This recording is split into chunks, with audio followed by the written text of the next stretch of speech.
Hey guys, welcome back to Sports with Mono and Mono.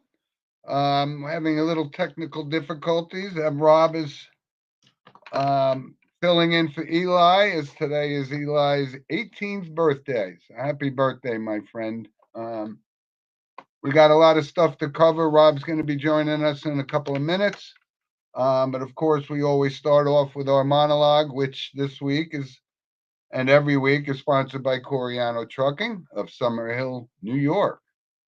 So, welcome back, everybody. We had a good week. A lot of stuff to talk about, and let's jump into the monologue. And the monologue this week, as we know, the college football season starting to wind down, and a couple of big games, which is going to dictate the new 12-team college football playoff. And the early rankings came out, right?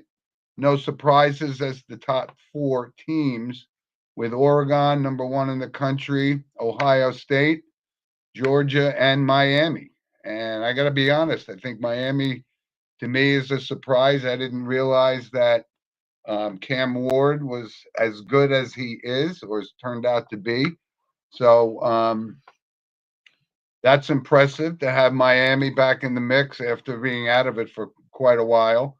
Um, So we're gonna see how these games play out. We got some big games today, which is going to probably affect the second rankings to come out. Um, Big games today. Georgia, Ole Miss.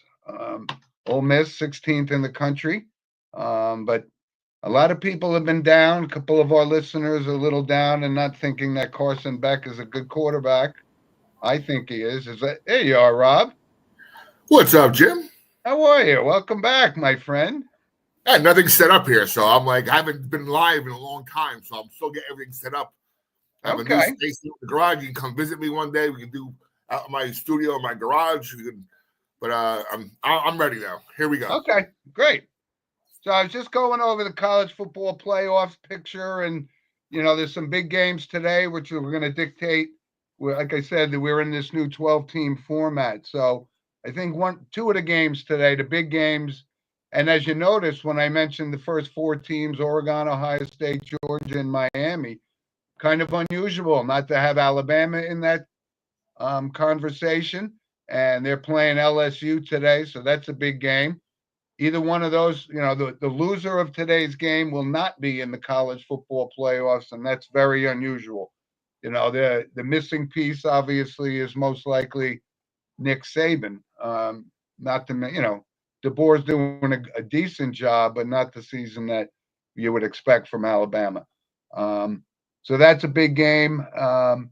Like I said, Georgia, Ole Miss, Penn State. They had a tough game last week with Ohio State, but they got Washington today. I think they can handle that. And one of the games that I'm kind of interested in watching because I'm kind of excited that Army is 8-0 so far, and they're playing North Texas State today. Um, Nice to have one of the military academies in the conversation here, especially being that it's Veterans Day, and I wanted to bring that up too. First and foremost, that to all of our service members, and it's Veterans Day, and they deserve to be honored. And um, like I said, if you run into a serviceman, uh, shake his hand, say thank you. It would be highly appropriate. Okay. No, Jim, I have a weird scenario. Why do I get a feeling that Notre Dame, all they're going through, they're going to lose to Florida State today? I Florida don't State is know. the worst team in college football since the beginning of the season. I just have a strange feeling the way the season is going, the ebb and the flows, that they're going to lose today and ruin everything. I don't know. I don't see I that hate to say happening. that. I hate to say that, but it's just I know you Notre Dame roots, and I get it, but I don't see that happening. Not this time. No, I don't think I so. sure hope not. I think yeah, let's hope not. But like I said, I'm still kind of pulling for Army as one of my kind of sleeper teams, and it's boring football to be quite honest with you. If you've been to an Army game up at West Point, all they do is run the ball. It's kind of boring, but 8-0 is 8-0, and hopefully they'll be 9-0 today. Hey, big game in 2 weeks, baby. Notre Talk Dame to at me. Army. Notre Dame is actually playing at Army? They're playing Yankee Stadium. Oh, Yankee Stadium. Oh, yes, that's right. It Yeah. was a weird year where the Notre Dame played Navy and Army here in New York City. It's just very bizarre, but it's there. Yeah. What do they call that? Like the Armed Forces Bowl or something? Or They have a name for Navy, but Army they haven't played in a while, so I'm not sure if it's what they call that exactly. Yeah. But I'm very excited. I love this time of year in college football. And you know what, Rob? I was initially kind of opposed to a 12-team playoff. I could have been more comfortable with like an 8-team because you're going to get a couple of teams that maybe, don't really stand a chance, being ranked 10, 11, or 12. But you know what? It's all right. It's good for college football. It extends the season a little bit, and I've grown accustomed to it, and I'm not in such a bad way with that thought process. Well, But anyway, they're guaranteeing a group of 5 schools to be in there, right? So at least those schools have something to play for.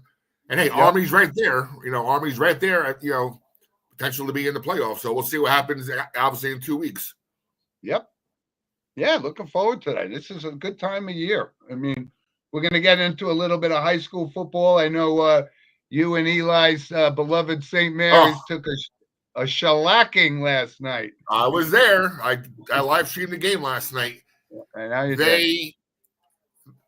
ironically, the best player on their team, BJ Cunningham, blocked an extra point. Right? If he didn't block the extra point, they would have tied the record for most points given up in a quarter in high school football in New Jersey. Wow. Yeah, they gave 42. Up. We gave up 41. So. No, I think they gave up 61 last night. Wasn't it 61 to something? It was 41-0 in the first quarter. Oh, first quarter. Whoa. 2 touchdowns in the first 23 seconds. Yeah. Well, we might as well stick with it. So today is playoff Saturday in northern New Jersey, and my St. Joe's team is taking on St. Peter's in the opening round of the Group A non-public. Oh boy! Right, but we kind of own St. Peter's, but we're coming off another loss at the end of the season to DePaul, which was kind of a surprise. But Rob, I've said all along that Bergen Catholic is the undisputed number 1 team in New Jersey. And until somebody knocks them off, we gave them kind of a decent game. We only lost to them 28-17 a couple of weeks ago, but we could end up meeting them or Don Bosco. But until somebody knocks Bergen Catholic off, you got to give them their due for sure. So that game's today at 1:00 at St. Joe's. I would think, Jim, he's due for a job somewhere in college football, like his brother, right? I mean, if he wins this year, Vito's got to be going somewhere else. What else does he have to accomplish in New Jersey? Yeah, that's a good conversation because I've had that conversation with other folks that both Nunzio Campanelli, Vito's brother, former head coach at Bergen Catholic, went on, and he was under Greg Schiano's staff at Rutgers. He's now at Syracuse. And Augie was there. Augie Hoffman, the coach of St. Joe's, is now back at St. Joe's. So there is a lore, and a lore about high school football in New Jersey. And you're right, though. You always look to take that next step and move up to maybe to the college rankings. But, the love these guys have for these schools. And Vito's son is the quarterback at Bergen Catholic right now. So, you're right. We're going to have to wait and see. But, yeah, if they go and end up number 1 for the second consecutive year, then that's something that we got to keep an eye out for sure. And also, isn't the youngest brother at Westwood? Oh, no, youngest brother's at Seton Hall Prep, right? Is there another brother somewhere else? I mean, listen, I go back to, I think I played when his father was the head coach at Paramus Catholic, the father. That was many, many moons ago, obviously, but it certainly is a football family, no doubt about it. Got a couple of comments here. There's your sponsor there. Hey, good morning, Guy. Yep. And then we have Mr. this What do we have? What's the person next to Sports you? Talk with JR. Oh, this is my producer Rob, who's helped us get off the ground when Eli joined the show and did all the production work, and he's quite a sports guru himself. Does a lot of broadcasting, and so Sports Talk with JR. Thanks for joining the show. Appreciate that. And Eli mentioned, and you may know him, Kurt Valenti does a high school sports show too, right? Yeah. Yep. Yeah. And he made some comments for our show last week too. That was great. Appreciate that very Kurt's much. on Surge Sports as well. He's been on with me a long time. Okay. Yeah. Right. Yeah. That's a plug for Rob. His Surge Sports has, I know that's a growing entity, which is, I'm happy for your successes on that front too. So, all right, let's move on to the big boys, the National Football League. And again, we'll start off with week after week. Jim, hold on 1 second. Before we start, I hate to interrupt you, but I know you're a morning person. Are you getting up early tomorrow to watch the two worst teams in football play? Listen, I'm a guy who goes down with the ship. And yes, I will be up to watch the game tomorrow with the Giants and the Panthers. Yeah, maybe the ugliest, most unappealing game teams of the in season. Football. They shipped to Germany to play. But I will be up and I will watch it, of course. Yes, I go down with the ship. I'm watching too. I look at it as 16 hours of football tomorrow. So yeah. I usually get my fill. I need to watch the Jets and I need to watch the Giants. Just here's an interesting thing though. The Jets are terrible, and this is all going according to how I thought it was going to go. They're favorites on the road against Arizona. I'm not saying Arizona is a great football team, but what right do the Jets have to be a favorite anywhere? They're 3-7. I mean, it's ridiculous. Here's funny, Jim. Here's funny with the Jets. The Jets were bad, right? They've always been bad. They get cursed by Aaron Rodgers. They get fleeced by Aaron Rodgers, who was not a shell of himself for $50 million. Yep. And now their CEO might go back to England because Trump won again. Oh, he's going to go be the ambassador to Great Britain again? Something like that. Yeah, well, that franchise is just, you could use the term cursed or whatever you want to say. But when I talked about this and the Aaron Rodgers thing, yeah, okay, we obviously have to write last year's off with the Achilles. But, they came back and everybody said the Jets are going to be good. The Jets are going to win the AFC East because they have a great defense. Well, this defense hasn't been stopping anybody. So I don't know where this comes from, and everybody says the great Jets defense because they're getting run over. So I mean, it's not all on Aaron Rodgers, although him being the head coach, the owner, the general manager, it does fall on his shoulders, and I'm not letting him off the hook, not one bit. But then on the other hand, look what we else got. We got Kansas City, and I know people are saying, well, they don't blow anybody out, but they're still undefeated. And number 15 is number 15. You can't deny that this guy is a winner, and they find a way to win. They got a great coach in Andy Reid. They get injuries, and they go right out and fill that void. They're going to be a tough team to beat. And now on the other side of the coin, right? What a great game the other night with Cincinnati and Baltimore. And we see the refs always making, always factor into this game with all of these penalties that they've been calling. And then on the final 2-point play, they missed not one, but 2 calls that should have given the Bengals another opportunity, right? The complete, pass interference and holding on Gesicki in the end zone, and then the blow to the face on Burrow. How do they miss that? How do they miss that? Drives me nuts that the refs have an input into the outcome of these football games, and it drives me crazy. It really does. For you? There you go, Jim. All right. Let's see. What's your thought on the way here? The Jags have been playing. They've had 5-1-4 games. I think They've it means been one close, score but games. just can't seem to finish. Well, I think it means one score games. yeah, JR, I have slowly lost confidence that Trevor Lawrence is going to be one of those elite guys that we thought he was when he was coming out. And he's I not. didn't think that. I never thought that. I thought he was going to be a decent quarterback, and he's making quarterback money, which is, we know the market now. It's 40 million plus. If Daniel Jones can make it, then Trevor Lawrence has got to make it too. So I just don't think they're going to go anywhere with them. But he wins some games, I guess. I don't know, but I don't know if he's even healthy. I don't know if he's healthy. Maybe that's the problem. A couple other little things from the NFL. Obviously, the New Orleans Saints fired Dennis Allen this week. So, the expectations for the Saints were high with Derek Carr. I've never been a Derek Carr guy, so I'm not surprised one bit. And then they go and trade Marcus Latimer to the Commanders, which is probably right. Would you agree, Rob?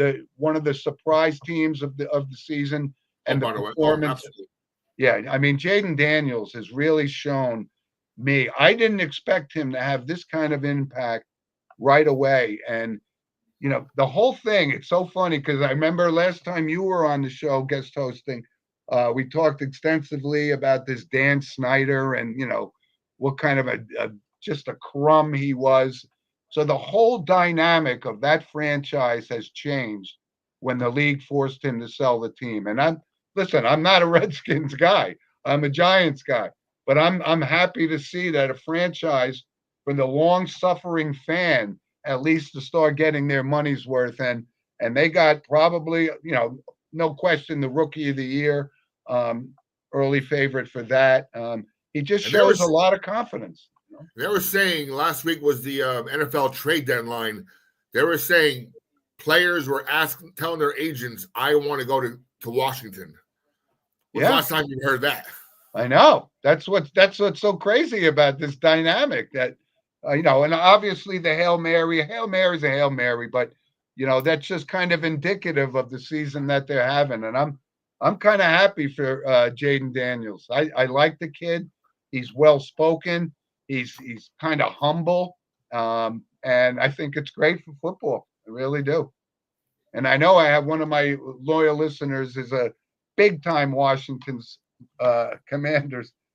Tough not to say Redskins, but he's a big Commanders guy, and these guys they're delighted. But no blockbuster trades like we had anticipated that could have happened. And now you have the question for the Giants, right? Rob, about 6 weeks ago, I had to do a monologue, and it was about Daniel Jones because I was all on board with Daniel Jones since the start, and he's just proven to me that there's something missing. He's a great kid. He's a tough kid. He's a gritty guy, but something is missing in his ability to win football games. And their performance in Giant Stadium for the home crowd has just been absolutely despicable, to be quite frank. And I know a lot of people are already talking that, if Saquon Barkley, because of the year he's having in Philadelphia, was still with the Giants, blah, blah, blah.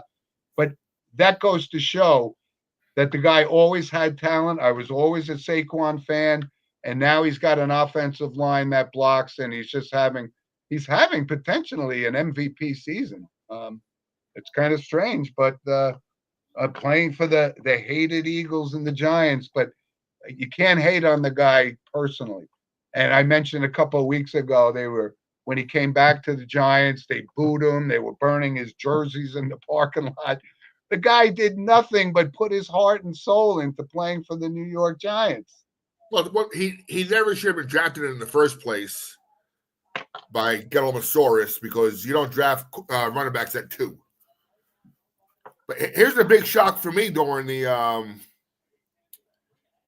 here's a big shock for me with the trade deadline. What are the Cowboys thinking over there?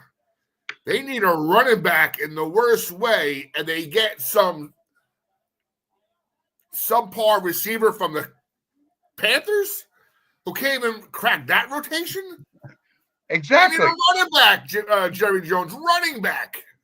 Well, he's the GM, so it all falls on him. Yeah, they get Jonathan Mingo, who has 12 catches this year. 12. Hey, listen, as a Cowboy, I'm not a big Cowboy fan. You know, my brother Steve was a big time Cowboys fan, but you're right. They went into this season with Ezekiel Elliott as your running back. I mean, really? And now they're on the hook because they paid Dak Prescott the going rate for quarterbacks. He's the highest paid quarterback right now. That'll change at some point in time. And now he's out. So the Cowboy season is done, finished, close the book. And if you're the Panthers, you get Miles Sanders, who is a third string running back, not Jonathan Mingo. I know. Another comment here. This is one's personally for you. Let's see. Good morning to all. It was great to see you this past Thursday evening, honoring our friend and classmate, Matt Frasco, class of 81. And Rob, just so for a little informational purpose, the other night was the St. Joe's Presidential Gala, and he's referencing one of my former teammates, Matt Frasco, who's just done so much for St. Joe's over the course of 40 years, and he finally was honored and inducted into the St. Joe's Hall of Fame with a former baseball player, Pat Kivlahan, was also added. But, you know, it was a great evening. I got a chance to talk to Augie Hoffman, the head coach, and Mark Cieslak, the baseball coach. And it was a wonderful, wonderful evening for one of my closest friends. And it was a well-deserved honor, and it was a great turnout. And really, it was a wonderful evening at the Edgewood Country Club in Rivervale. Beautiful Very night. good. Yeah, it was. All right, so Rob, Eli texted me his picks for this week. I know we're a little light on our graphics this week, but I'm kind of running away with it in our competition. We pick 4 games a week. Eli's kind of been in quite a slump lately, but it's his birthday, so I'm not gonna bash him. But he did send the picks. I got 4 games. I'm gonna give my picks. I'm gonna give Eli's picks, and I'm gonna ask you for your picks on these 4 games. Let me get my schedule up here while you're doing that. I got the games for us. Okay. Okay. All right. First one, Jets at Arizona. And even though I'm not a Kyle Murray fan at all, they do score points. He is elusive, and I think he could run circles around that Jets defense. So I'm going to take Arizona over the Jets, even though the Jets, for some strange reason, are favored. I'm going to take them. And the second game is the Bucs in San Francisco. Why is this relevant? Because now Christian McCaffrey is scheduled to play this week. He's been out all season. And I'm going to take the Bucs, though, because I don't think that's what's the only piece that's been missing for San Francisco. And I'm not a big Baker Mayfield guy, but he does seem gritty. He does seem to have control of that offense, and I'm going to take the Bucs in that game. And then there's the next game is Pittsburgh at the aforementioned Washington Commanders. And like I said, Russell Wilson's career is kind of winding down. I kind of disagreed. I thought Justin Fields played well enough to keep the job, but Tomlin thought otherwise. I'm going to take Washington over the Pittsburgh Steelers. And in the fourth game, and it's going to be kind of a good game, it's Detroit is playing Houston. And I'm going to take Houston in that game. I know everybody's on the Detroit bandwagon, and rightfully so. Goff doesn't turn the ball over. They score a lot of points, but I think they're due for a letdown. And I think the Texans and CJ Stroud are going to bounce back. So my 4 picks are Arizona, Tampa Bay, Washington, and Houston.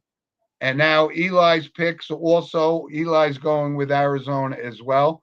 I know he's not a big fan of the Jets, but he is taking San Francisco over Tampa Bay. So we differ there.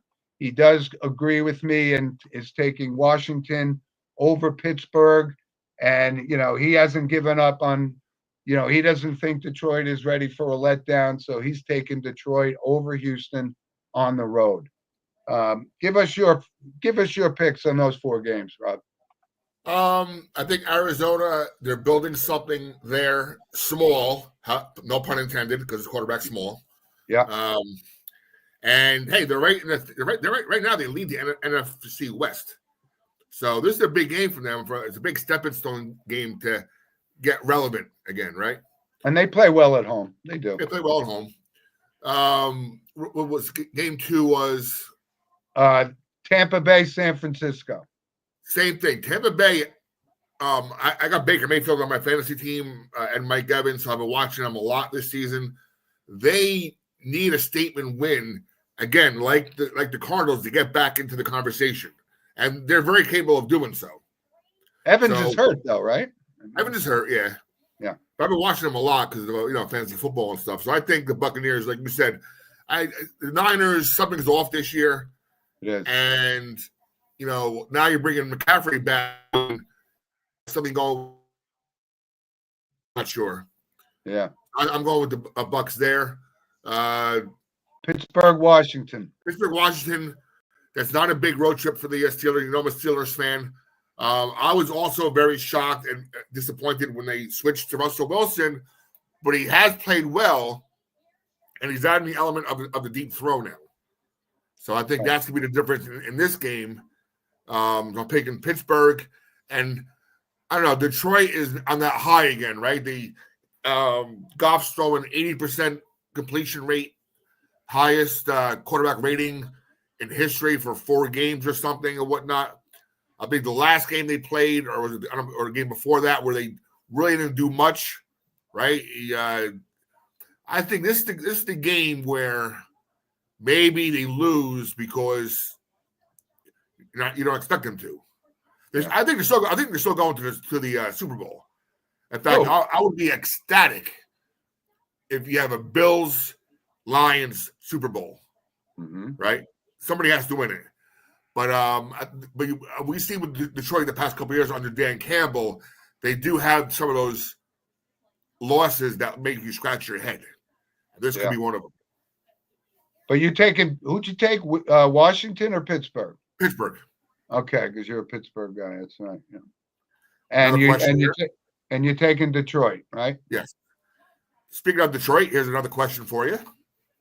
What's your thoughts on the Lions and how they've been playing? Listen, like I said, the career Jared Goff has had, it really is amazing. He does not turn the ball over. And I know they got this fiery coach that they're all buying into his philosophy, and he's aggressive. He goes for 4th down, probably more than any other coach in the league, but they win football games. They are the real deal. And this kid, St. Brown, is, I told you I had an opportunity to watch that Receivers documentary on, I think it was either Netflix or something. And he's a good kid. And I'm delighted. I'm happy because of the way they used to bash Jared Goff. I think it's great that he's in there, and they do have a legitimate shot in the NFC to go to the Super Bowl without question. And Rob, real quick, Jared Goff though, what a story that is in itself. He came out early in the draft, right? Was he a number 1 pick? Or he was definitely 1st round pick, right? He was the number 1 overall pick. Yeah. Yes, that's right. Goes to the Super Bowl and he loses. So the team wants to get rid of him at that point. So he's a throw-in so they can get Stafford. Yep. It turns out, hey, you know what? I'm not a bad quarterback, people. And he made himself into this MVP candidate. Great story. I love it. And the city has embraced him. He's a really humble, just a great kid. I'm delighted for this kid. I love it, man. I do. I really do. And Rob, one other quick thing before we move off the NFL is, I know you mentioned you're a Pittsburgh Steelers fan. I was just, up early. And I watched this little half-hour documentary on Rocky Blyer. I mean, you can't help but, and I certainly remember Rocky Blyer as a player, and just a classy, awesome guy, and the whole story, the Vietnam vet, and he came back and pivotal. Just when I see this stuff, that's the fact that I've been on this earth for so many years, I've had an opportunity to see all these guys. And, like guys like Eli didn't get a chance to see Rocky Blyer, but it's a great little special. It's only a half hour. I think it's on that, they call it the SC featured, it's kind of like a program on ESPN. Highly recommend it. I love stuff like that. All right, well, we covered that pretty good. So, Rob, let's move on.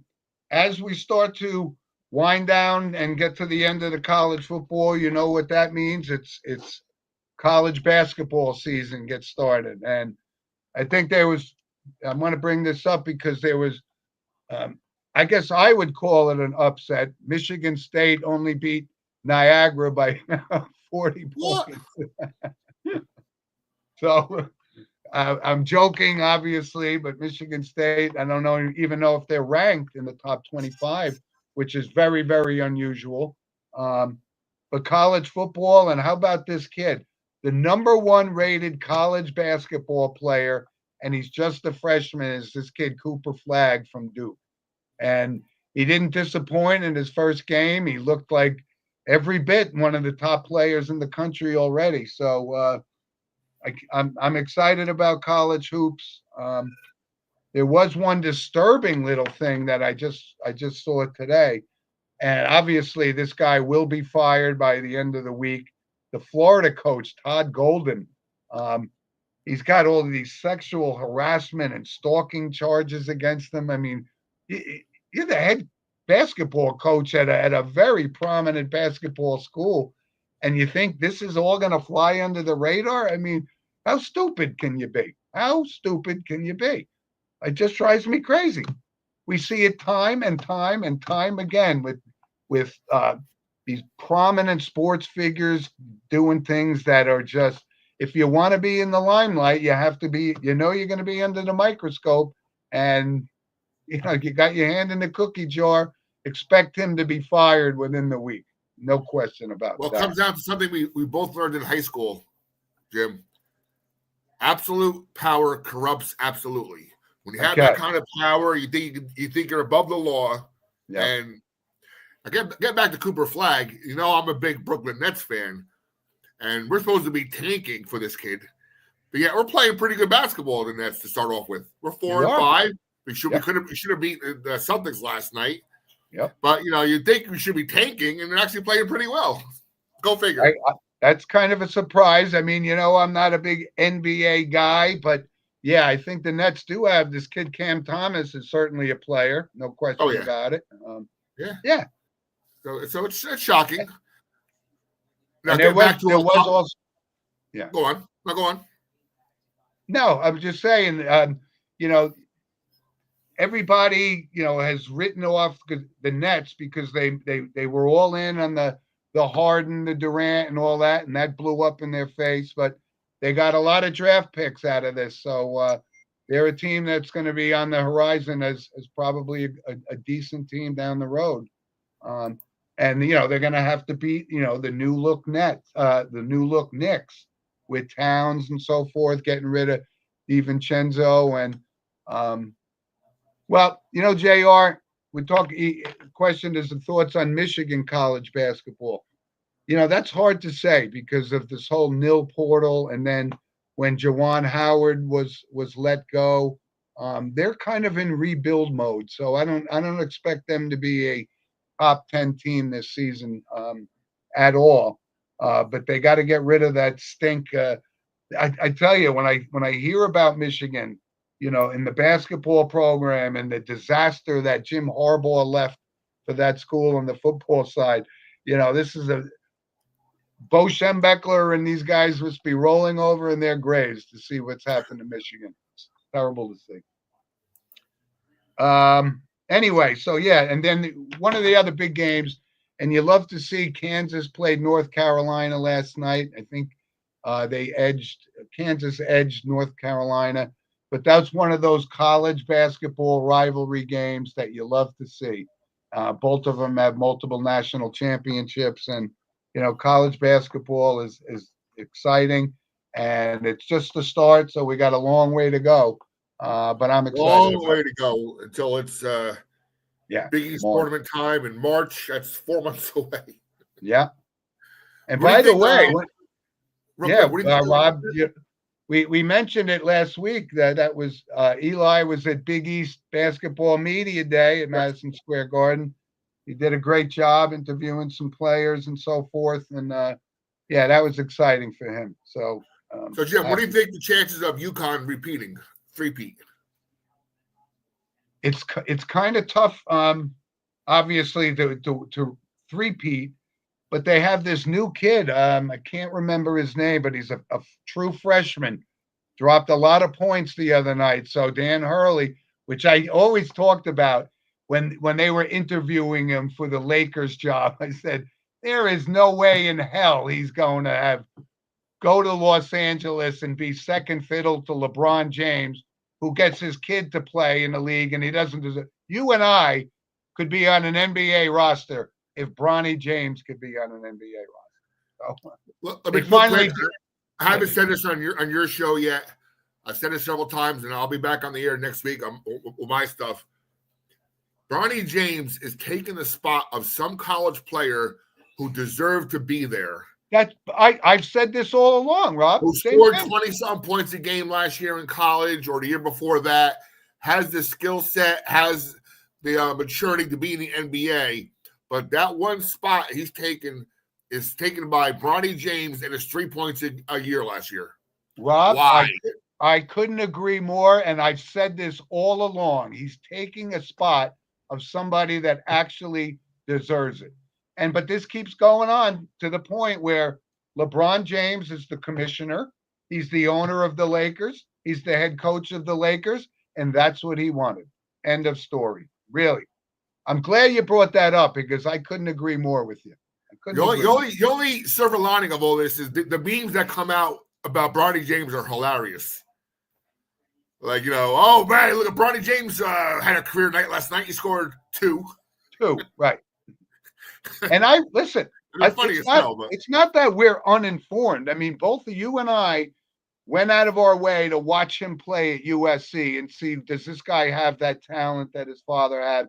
And the answer was a flat out no. And in the NBA draft, there's only 2 rounds now. And I told everybody, somebody says maybe somebody else will draft LeBron James's son. And there was a law that was a mandate that came down from James, said, nobody touch him. He's coming to the Lakers, and I want to play with him like Ken Griffey and Ken Griffey Sr. and Gordie Howe and Mark and Marty Howe, who were still viable players at that time. This was just an absolute joke. And if it wasn't for that mandate, he never would have been drafted in the second round. Exactly. But he was hands off. Nobody could even talk to him because LeBron James wanted that moment where he played with his son. And I can't believe you brought it up because I've been saying that outside of the show all along. Okay, Rob, let's move on. The NBA, like I said, a couple of surprises. The Cleveland Cavaliers won again last night. They're 10-0 now. And the other surprise is the Milwaukee Bucks. So, they're like 2-7 now. They lost last night to the Knicks. Listen, they fired a Seton Hall guy with a 30-11 record, I believe. I could be off a game or 2. And Adrian Griffin to bring Doc Rivers in to suck ASS. Why?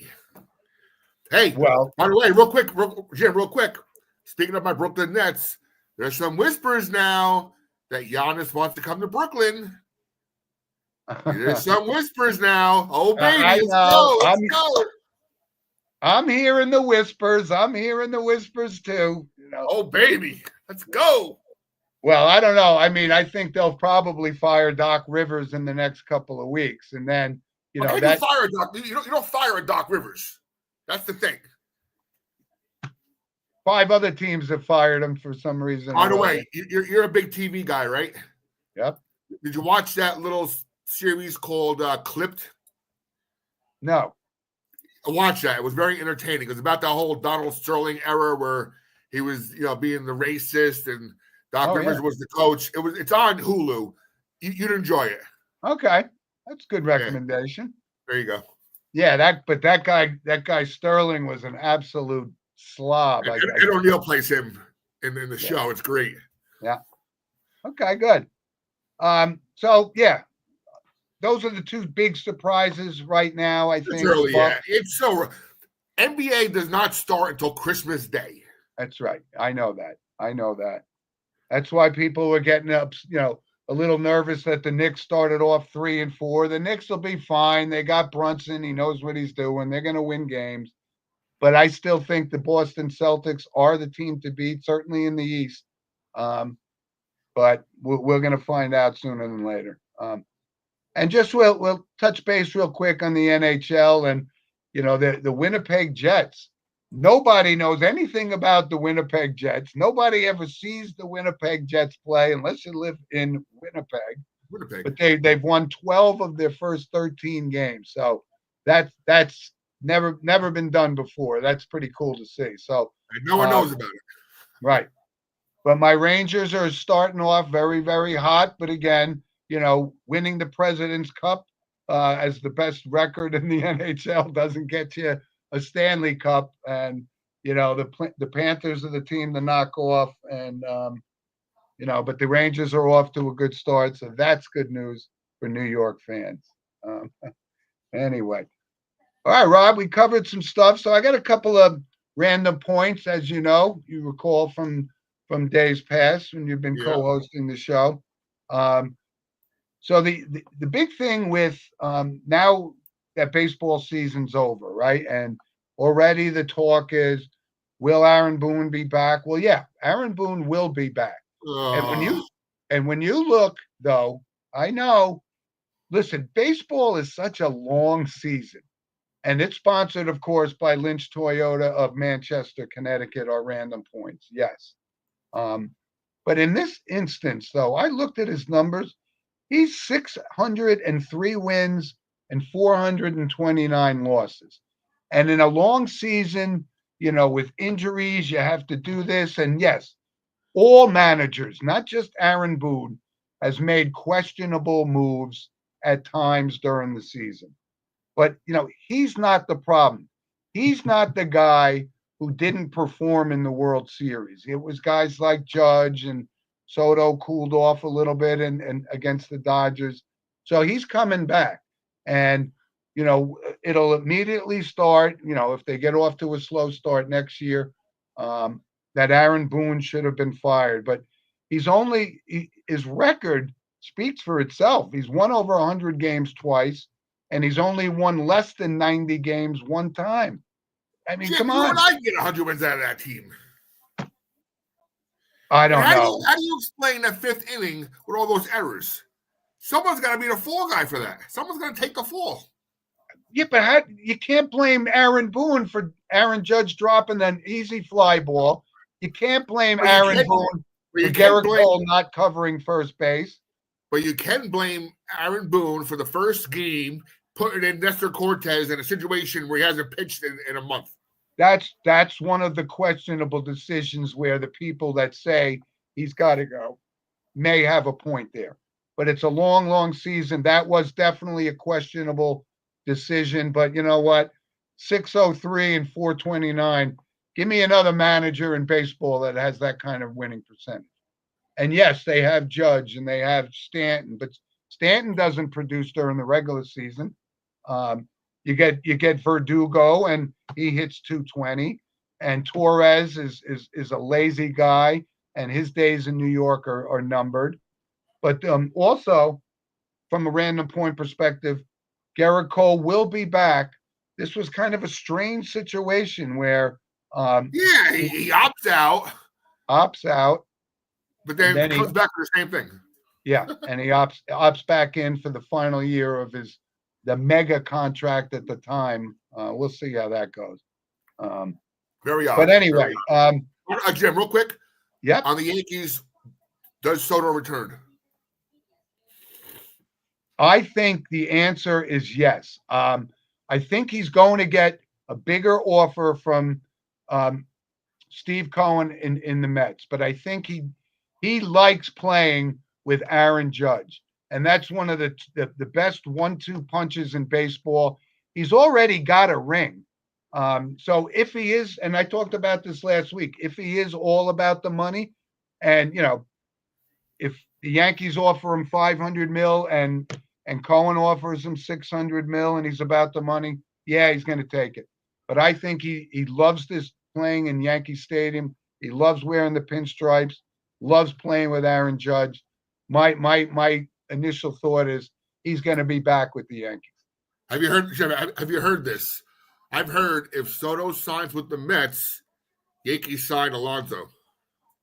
Yeah, I know. I'm hearing that too. I mean, Alonso's a decent player, but he's a 230, 240 hitter, and he hits a lot of home runs. I don't know. Is that the replacement for Rizzo, Alonso? And can the Mets not sign both Soto and Alonso? Alonso's not going to get the money he thinks he's going to get. I mean, he had a bad year. Yeah. Overall, I mean, but I think the way he performed in the playoffs for the Mets is going to go a long way to. I think he's going to re-sign with the Mets. I do. I think he's going to re-sign with the Mets. And anyway, one other quick random point, because I brought this guy up, and it's the NBA and this guy Joel Embiid. And this guy, he doesn't play.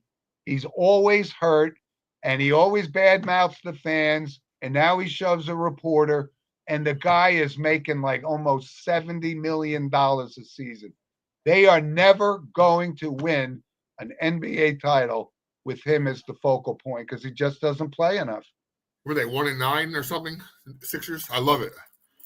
I don't think I've been in pro locker rooms. I would love to have been a fly on the wall there because I would love to have seen what the other players did. Yeah. You can't really disrespect the media, but you also want to back your guy up too. So I don't know, Yeah, but there were other reporters that saw this incident, Yeah. Not that, you'll be in the locker room.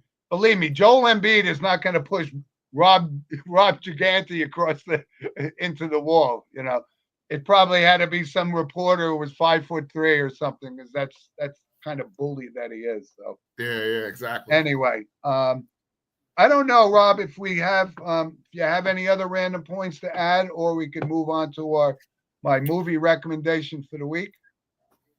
Real quick, I want your guy here asked a question. I want to respond to this. I read that. Giannis is not going to come to Brooklyn. He wants to win an NBA championship, and the best opportunity for him to do that is with the Golden State Warriors. JR, let me start this. JR, you got to look at the plethora of draft picks the Nets have right now. They are set for, I won't say set for life, but after this season, they are set to do whatever they want. They have the money to sign Giannis and then add whoever they want next to him with the core they have already.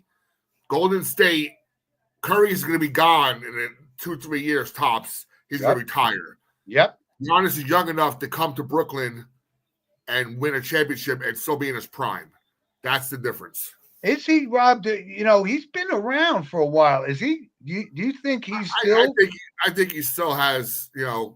He's still right in that. Okay. Sweet spot right now. Okay. Fair enough. But JR, thanks for the comments and questions. I really do appreciate it. And as always, you can comment on the show or send us an email at sportswithmonoandmono@gmail.com. All right, Rob. So we kind of changed the narrative a little bit and lighten it up with some entertainment. So I always do a movie recommendation. And this week it's Cool Hand Luke. I know you've seen Cool Hand Luke with Paul Newman, right? I've heard of it. I've never seen it. Oh, it's great. It's great. So that's my Monahan movie recommendation of the week. Eli usually gives us a game show, but I usually do a movie. We used to do books too, but anyway, if you haven't seen it, anything with Paul Newman is 2 thumbs up for me. I don't know. Do you have the pictures that I sent Eli, Rob? You never sent them to me. Oh, all right. Unless they're on here. Where are they? I had a couple of pictures because I was at the Buffalo Bills game last weekend up in Buffalo. Yeah, there it is. So, you know what? I really like that stadium. And guess what? They're knocking it down. So the new stadium is right next to it. And I think those are my college buddies. So we went up to see the Buffalo Bills. And right up the street, there it is, my old stomping grounds from Niagara University, Niagara Falls. Isn't that a pretty picture? Nice, very nice. It is nice, yeah. How's the Buffalo crowd? I heard they're awesome fans. They were. It was absolutely just a great experience. And, it was always rolling the dice going, we're going to go to a Bills game in November. You never know. It could be 8 feet of snow. But it turned out to be a beautiful fall day, and it was great time. Great stadium. I like it. Excellent. Yeah, it was. Okay, and just real quick, some notable passings. There was really only 2 this week that I wanted to mention. One was Quincy Jones, obviously the music producer, and he was behind the whole "We Are the World" thing, and with Michael Jackson and all that kind of stuff. You can't deny the guy was just a mogul in the music business for many, many years, and he was 91 years old. And the last one I had, just because we've all been to this store. There's not one person on the planet that hasn't walked into a Home Depot. And Bernie Marcus, one of the original founders of Home Depot, 95 years old, he passed away. And Rob, just like I really do appreciate you jumping in here and I'm only joking. I was up early this morning. But I legitimately, I'm not set up for live yet. I'm redoing my garage to be a little studio, a little hangout. You're welcome to come down, do a live show. So okay. I was like, all right, I'm missing something. And here I got it. I figured it out. Yeah, we got through it very good. And we covered a lot of stuff. And again, before we sign off, I just wanted to bring up again that, Monday is Veterans Day. And, from day one, the way we feel about our servicemen and women and honor them. I have a World War II veteran who lives right next door to me. And, if you see somebody, shake their hand and say thank you, because they're the reason we enjoy the freedoms we do today. Absolutely. Rob, thanks. And also a big thing that people don't realize too, Memorial Day is for those soldiers who have passed on, while Veterans Day is for those who are still here with us. Yeah, I think that gets lost in the shuffle sometimes in the holidays structure. Yeah, it sure doesn't get lost to the Sports with Mono and Mono community. Great point, though. Great point. Rob, thanks again for joining us. And anytime. Good luck with you and your endeavors down the road. And Eli and I will be back next week. I think we're going to be back at regular time, 10 o'clock. We did enjoy our Friday Night Lights couple of episodes we did. We had got some good feedback. That was fun. But Rob, thanks for joining us. And anytime, buddy. Have a good weekend, my friend. You too. Thanks.